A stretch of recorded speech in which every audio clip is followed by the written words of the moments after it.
We started out with two horses, Caesar and Laredo. And when we bought this place, we adopted three little goats. And then the property came up for sale a year later next door, and we bought that, and that had 45 goats and sheep on it. So that's how we got started, because he was going to take them with him, then he was going to kill them. Then we said, you're going to do that, we'll take them. So we took them, and then it grew from that point. At one point, we had 350 animals. It's a lot.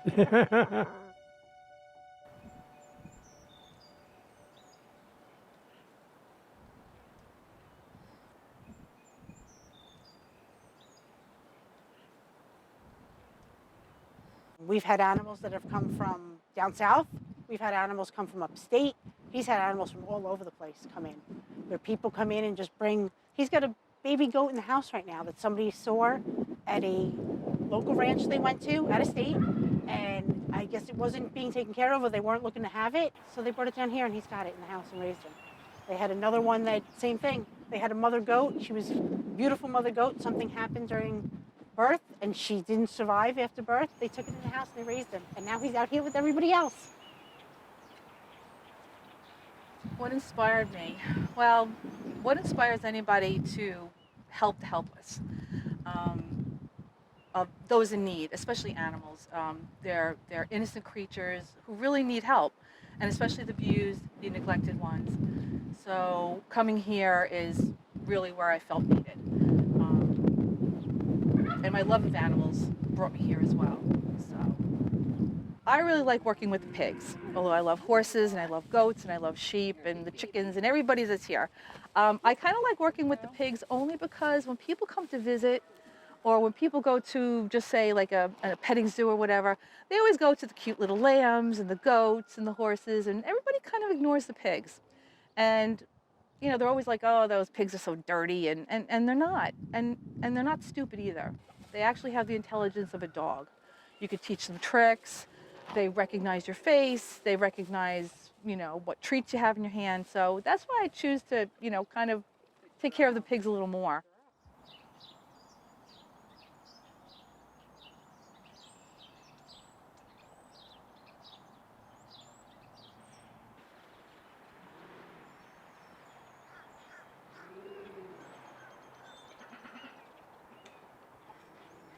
Lucy came here because she had a family and she was little.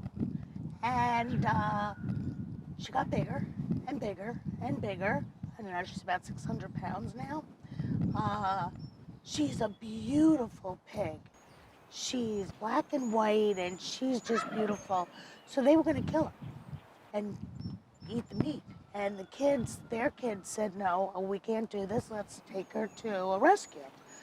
So when we got Lucy, she was like just a tiny little munchkin. She was in a harness. I used to walk her around the farm. Now, I knew about horses, knew nothing about pigs. So I didn't know she was gonna bite me.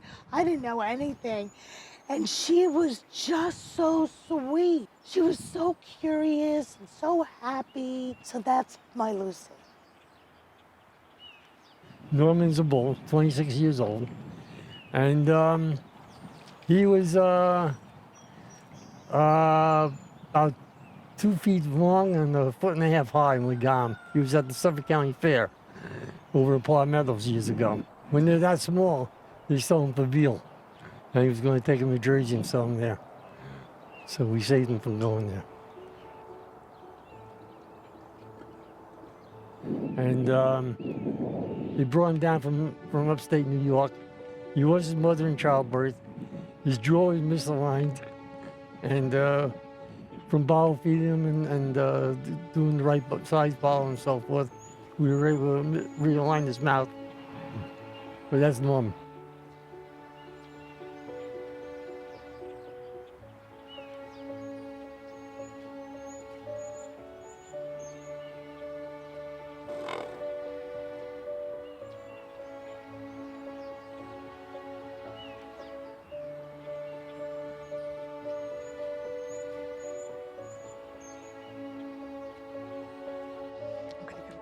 because I love these animals. It's just amazing how forgiving they are. There are some animals that were going to be killed. There's an animal in the back called Maybelline who was tested on for medical research, and they were going to operate on her with no intervention, no anesthesia. And last summer, she had a big pool, which she broke. She would lay on her back and let me just sprinkle her with water and just let me touch her and play with her in places that even, animals that are taken care of wouldn't like. So it's, it just touches my heart. There's a pig next door called Maybelline. She was going to be an experimental pig. They were going to cut her open and put electrodes on her insides and so forth.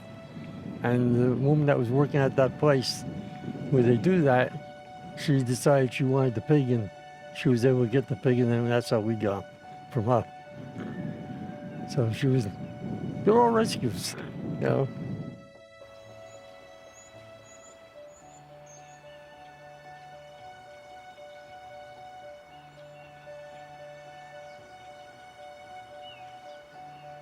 They do trust us. They trust us to care for them. They trust us for love, and they trust us to really just for their well-being. So other people choose to ignore that.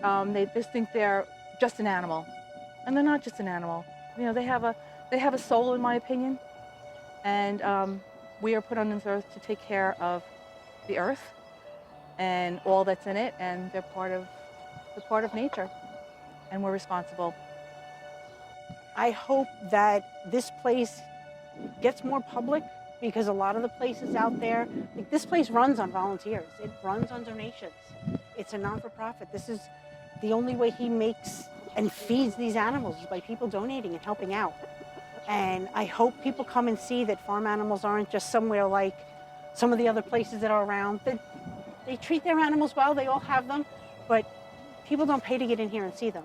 They're here, they're living their life. The more people that come and learn about the bulls and the cows and the pigs and the horses that we have here, the more they realize they're just like anybody else. I mean, they're a little bit big maybe to have in the house as a pet, but they just want to be loved and given attention to and made happy, just like any other animal you would have anywhere else.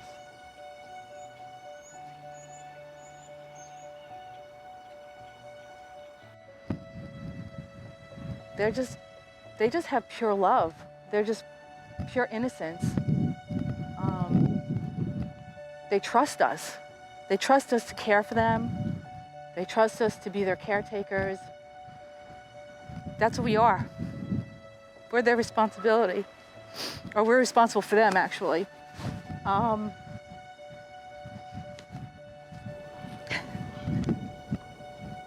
just love them. I really do. These animals mean a lot to me. They're like family.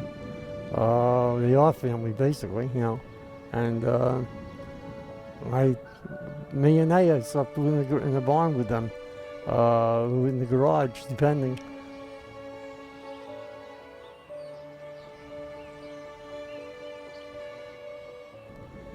Yeah, a lot of medication, and a lot of care, and a lot of love.